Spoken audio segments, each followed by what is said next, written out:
তো মায়াপুর থেকে বের হওয়ার পর কিন্তু সোজা আমরা চলে যাচ্ছিলাম সেই বিখ্যাত নবদ্বীপের উদ্দেশ্যে ফেরিঘাট করে। তো আমরা নবদ্বীপ ফেরিঘাট পৌঁছে গেছি।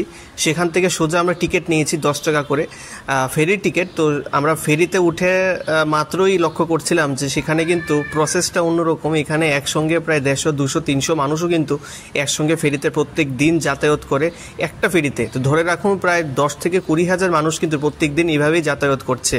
তো সেভাবে দেখে সত্যি আমরা বিস্মিত। আর গঙ্গার উপর দিয়ে গঙ্গার ঘাট দেখতে দেখতে সেই ফেরি ভ্রমণ করা, এটা কিন্তু একটা নস্টালজিক ব্যাপার। আর কলকাতা গিয়ে যদি গঙ্গার ঘাটে বা ফেরিতে যদি না ওঠা যায় তাহলে তো কলকাতার ভ্রমণটা অসম্পূর্ণই থেকে যায়। তো সেক্ষেত্রে কিন্তু আমরা চলে গিয়েছিলাম, সেই ক্ষেত্রে সম্পূর্ণভাবে পৌঁছে গিয়েছিলাম নবদ্বীপে। নবদ্বীপ যাওয়ার আমাদের উদ্দেশ্য ছিল মানে পরিবারকে সর্বপ্রথম সেখানে কিছু যে বিখ্যাত মন্দিরগুলো রয়েছে নবদ্বীপে সেগুলি একটু পরিদর্শন করানো। তো সেক্ষেত্রে আমরা নামা মাত্রই কিন্তু সবার প্রথমে যে গুপ্ত বৃন্দাবন রয়েছে তো সেখানে আমরা চলে গিয়েছিলাম। এটা হলো মন্দিরের সামনের অংশটা। আমরা এখন ভিতরে ঢুকবো। এরপর এখানে রয়েছে যে কৃষ্ণ, রাধাকৃষ্ণ এবং গৌরনীতা যারা রয়েছে এখানে বিরাজমান, তাদের পাদদেশে কিন্তু একটি সুন্দর গুপ্ত বৃন্দাবন বলে একটা জায়গা তৈরি করা হয়েছে, যেখানে আবার যেতে গেলে কিন্তু টিকিট আবার কাটতে হবে 10 টাকা করে টিকিট। এবং সেখানে পৌঁছে গিয়েছিলাম।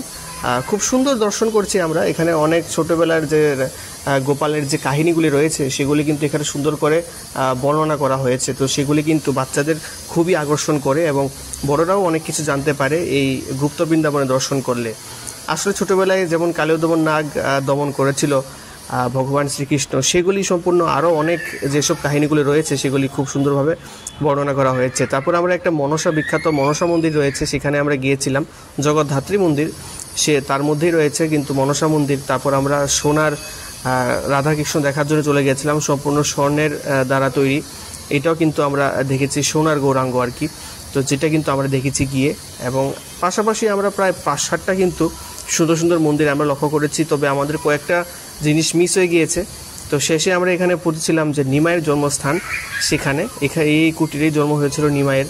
তো সেই জায়গাটা কিন্তু আমরা পরিদর্শন করতে পেরেছি। যেহেতু রাত হয়ে গিয়েছিল তাই আমরা বেশি কিছু জায়গা দর্শন করতে পারিনি, আবার পরে আমার আইসিলের দর্শন করা যাবে। তো শেষে আমরা আবার ফেরিঘাটে চলে আসলাম। এখান থেকে কিন্তু আমরা যাচ্ছি আমাদের এক আত্মীয়ের বাড়িতে, যেটা রয়েছে ঠিক মায়াপুরের কাছাকাছি। তো আমরা সেখান থেকে দেখতেই পাচ্ছ যে সোজা চলে এসেছিলাম আমাদের আত্মীয়ের বাড়িতে। এবং